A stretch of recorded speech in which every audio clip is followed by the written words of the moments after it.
Welcome back मेरे प्यारे बच्चों। आज का जो हमारा टॉपिक है reconciliation of cost and financial accounts. ठीक है, ये बहुत ही इंपॉर्टेंट टॉपिक है।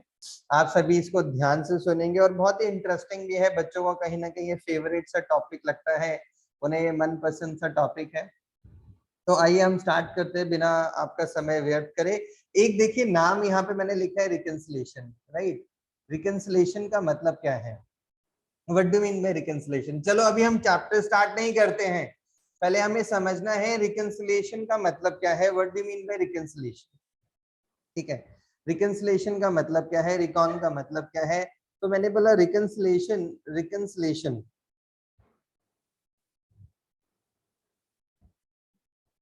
रिकंसिलिएशन का मतलब क्या है?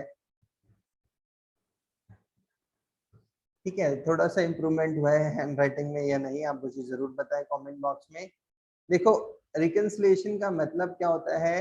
किसी भी दो चीजों को मैच करना, आपस में मैच करना सर। मतलब देखो, तुलना करना, कंपेयर करना, या जैसे और रिकंसिलिएशन जो है इट्स अ प्रोसेस। में अगर ऐसे बोलूं ना, it is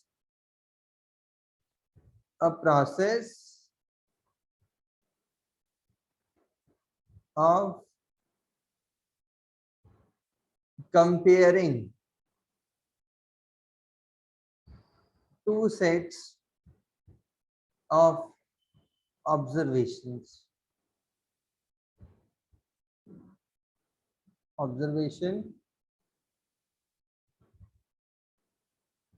keeping one as a base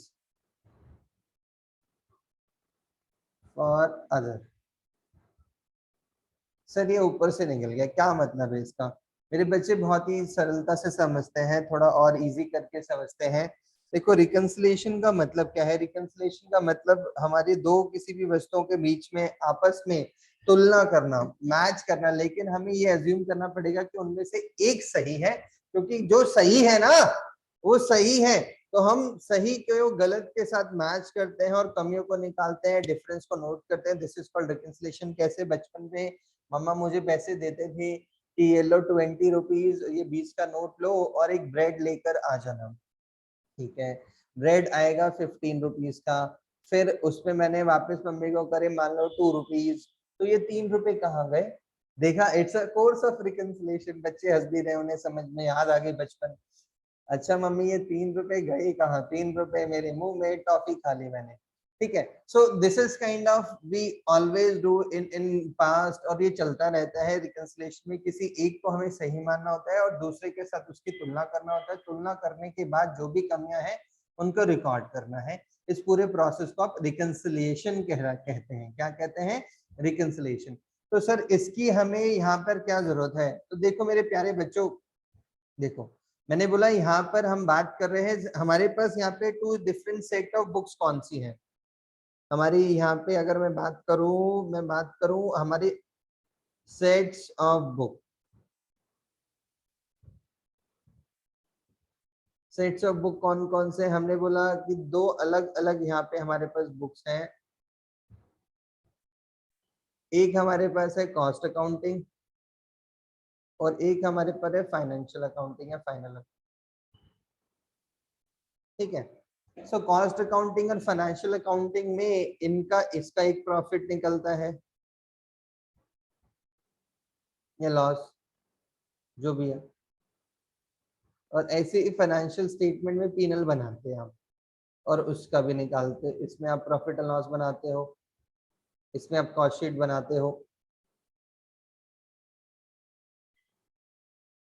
इसमें प्रॉफिट एंड लॉस अकाउंट बनाते हो, है ना? ऐसे बनाते थे ना। तो अब ये जो दोनों के प्रॉफिट्स निकल के आ रहे हैं, लॉस निकल के आ रहे हैं, ये आपस में मैच नहीं होते। सर मैच नहीं होते? हाँ मेरे बच्चे, यही तो ट्रॉमा है। ये they generally do not match with each other. ये आपस में मैच ही नहीं होते। अच्छा सर, मैच ना होने के कारण क्या है? देखो बहुत सारे कारण हो सकते हैं। अब क्योंकि मैंने यहाँ पे लिख दिया जैसे as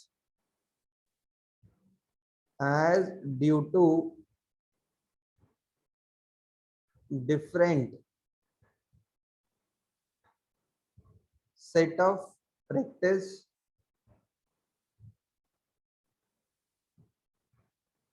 in cost accounts and financial accounts. Accounts, we find some differences.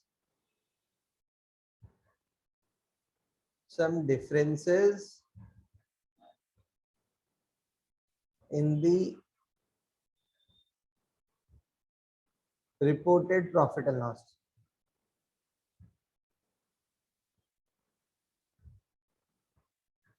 Balances by these set of books. क्योंकि डिफरेंट सेट ऑफ प्रैक्टिस है, प्रैक्टिस अलग है, इसलिए इन दोनों की बुक्स में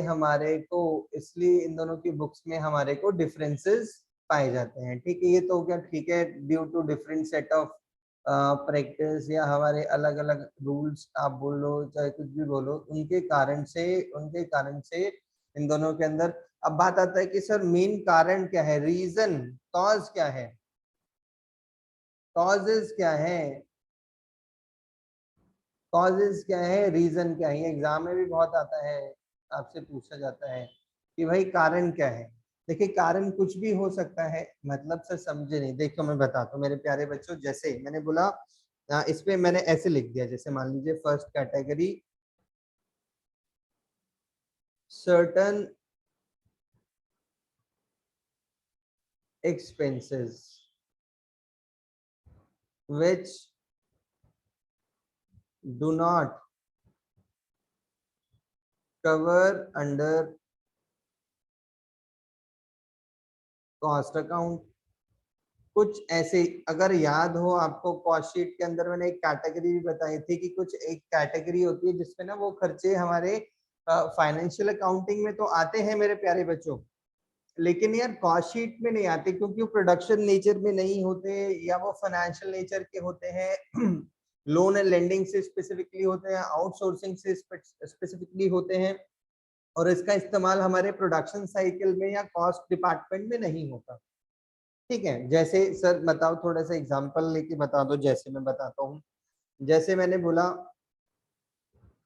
if you remember loss, sorry इधर मेरा मार्कर, ये loss on sale of asset है, तो ये कॉस्ट शीट में आता है कहीं, नहीं आता सर।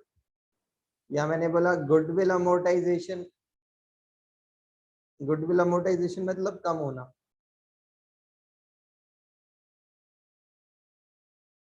रिटर्न ऑफ, एक ही मतलब।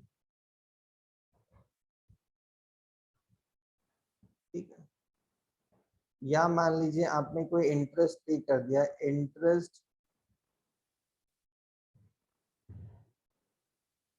Paid on debentures. ठीक है, प्रपोज्ड डिविडेंड, प्रपोज्ड डिविडेंड।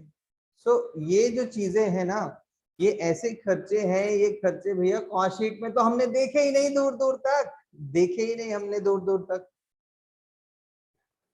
ये जितने भी मैंने खर्चे लिखे हैं, ये प्रपोज डिविडेंड हो गया, interest paid on debentures, preference dividend,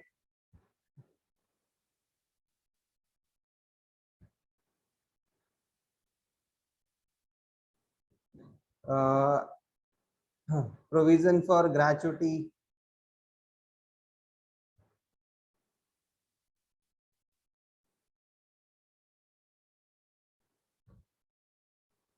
pension fund, ये सारे हमारे खर्चे, ये सारे खर्चे फाइनल अकाउंट में तो आते हैं, फाइनेंशियल अकाउंटिंग में तो आते हैं, फाइनेंशियल अकाउंट्स में तो आएंगे क्योंकि हमें पूरे खर्चे दिखते हैं, लेकिन ये क्या कॉस्ट अकाउंट में आते हैं, नहीं, कॉस्ट अकाउंट में नहीं आते साहब।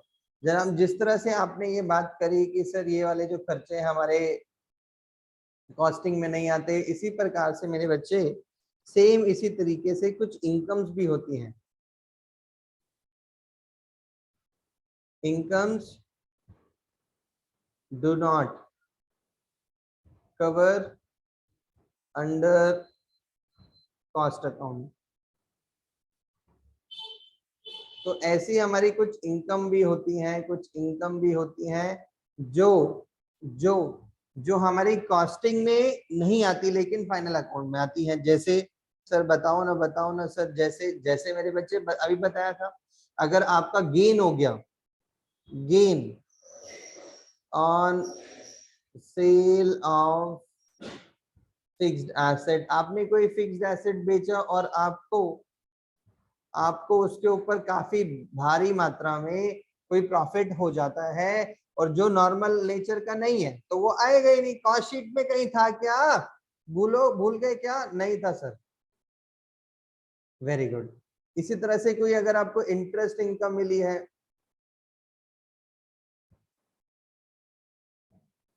इंटरेस्ट रिसीव्ड फ्रॉम बैंक, ठीक है, इंटरेस्ट इनकम नहीं आती, इंटरेस्ट एक्सपेंस नहीं आता, डिविडेंड इनकम मिल गई तो मिल गई तो मिल गई।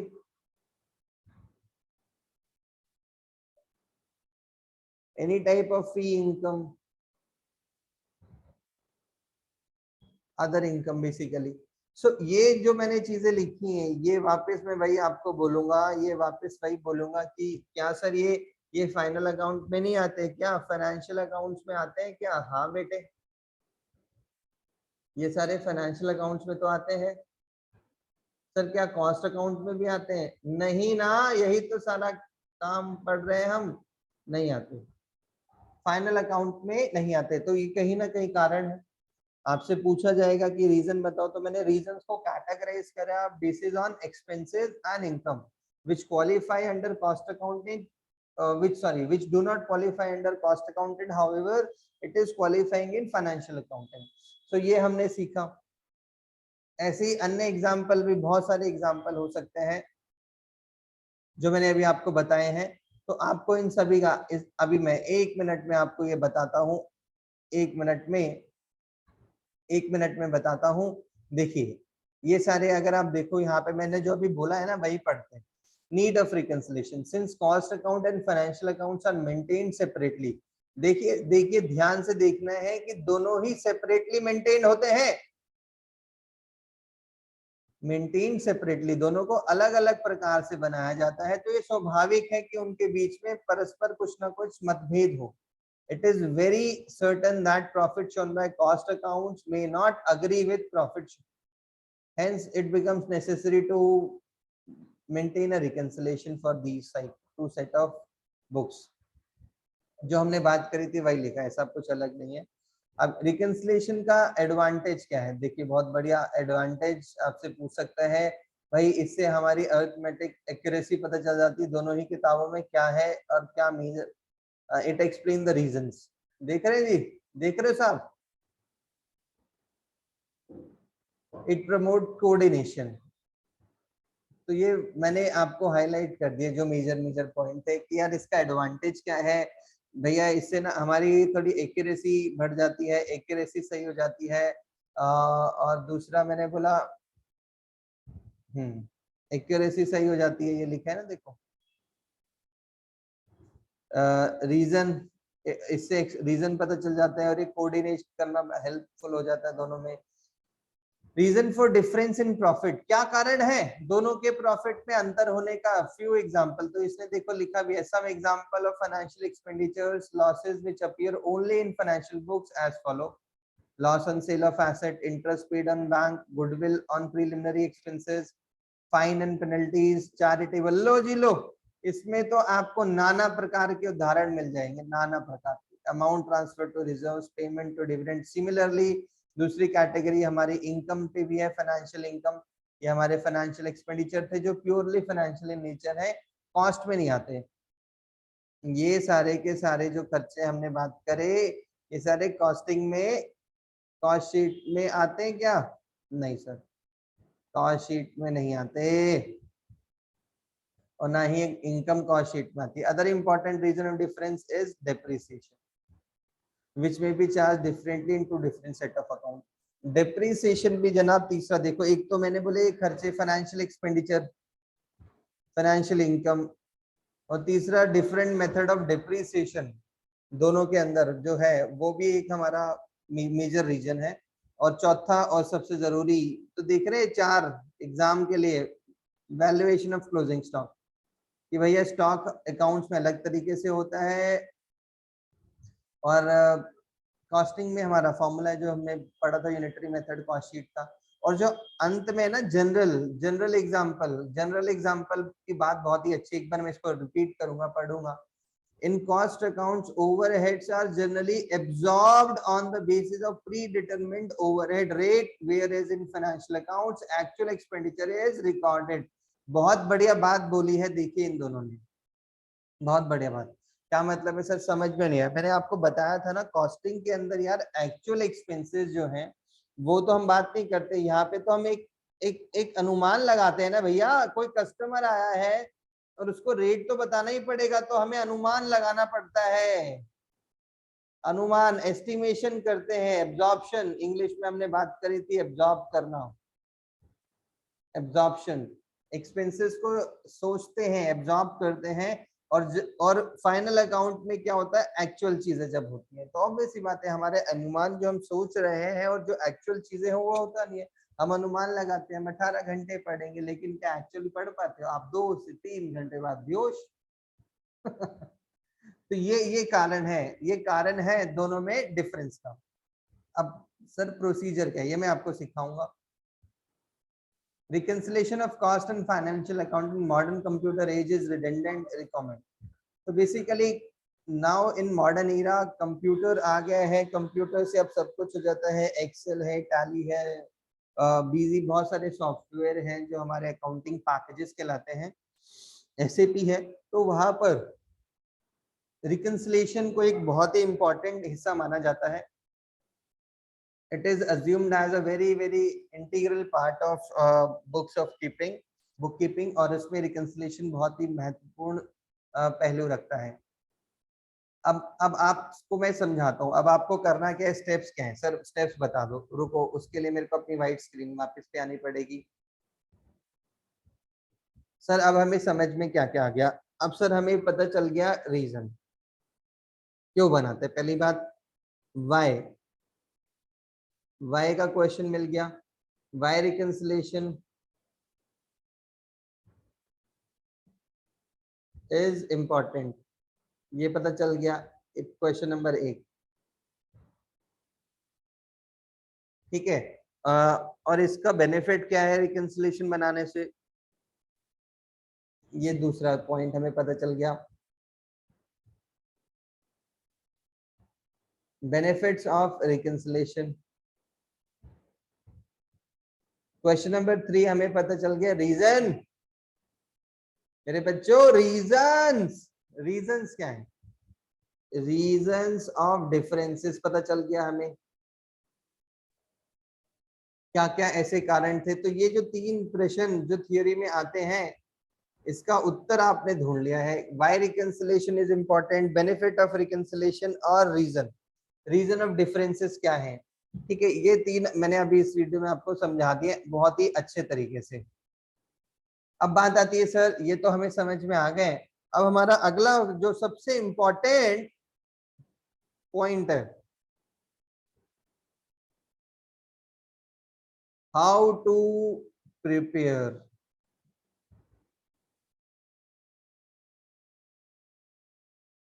a reconciliation statement।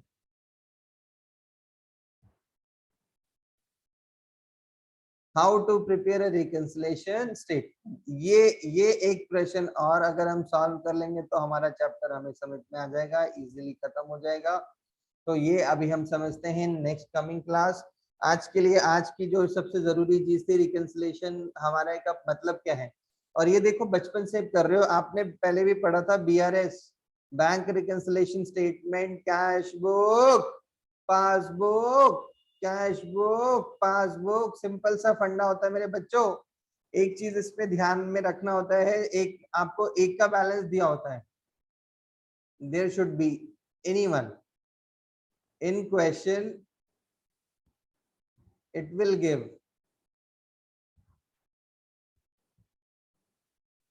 balance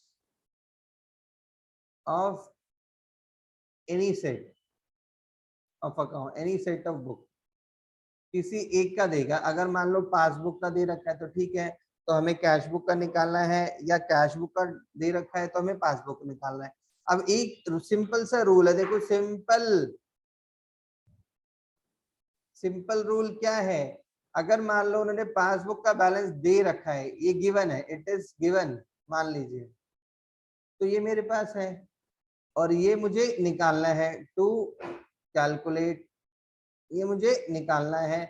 तो ये एक सिंपल सा लॉजिक, जैसे ये भी मेरे बच्चों ने मुझे सिखाया था, जब से मुझे बहुत अच्छे से याद है कि जो चीज सर दे रखी है, जो चीज सर दे रखी है, गिवन है, प्रत्यक्ष है, दिख रही है, ये दिख रही है, ये दिख रही है सर हमें, ये दिख रही है, जो दे रखी है दिख रही है, वो इंसान मान लीजिए, उसे आप इंसान। और जो निकालना है नहीं दिख रहा, वो भगवान है, वो भगवान है। तो ऐसे में सर गलत कौन होता है, इंसान, और सही कौन होता है, भगवान। हमेशा सही है, इंसान ही गलत है। तो हमें फिर भगवान को फॉलो करना है, जैसे जैसे भगवान कर रहे हैं, कैश बुक में अगर क्रेडिट कर रहा है तो पासबुक को भी क्रेडिट कर दो, कैश बुक डेबिट कर रहा है तो पासबुक को भी डेबिट कर दो।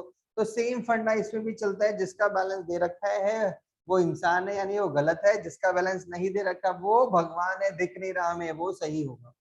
ठीक है, ये तो जोक्स अपार्ट, बट मैं इसके स्टेप्स आपको बताऊंगा in coming next video. Please बने रहें हमारे साथ, और हम अगली क्लास में इसको खत्म करते हैं। Till then be happy, be jolly, be cheerful. बने रहने के लिए आपका बहुत बहुत ज्यादा शुक्रिया। इसीलिए आज की क्लास में बस इतना ही।